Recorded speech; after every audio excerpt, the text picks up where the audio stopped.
విఘ్నేశ్వరుణ్ణి పొద్దున్నే ఒక్కసారి చూసి నమస్కారం చేస్తే చాలు.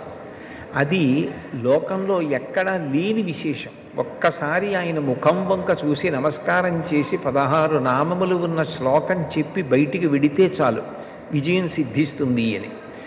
రెండవది ఆయన యొక్క అపారమైన కరుణ. ఇంకా అంతా ఇంత కరుణ కాదు విఘ్నేశ్వరుడిది. ఆయన క్షమించినంత తొందరగా ఎవ్వరూ క్షమించరు.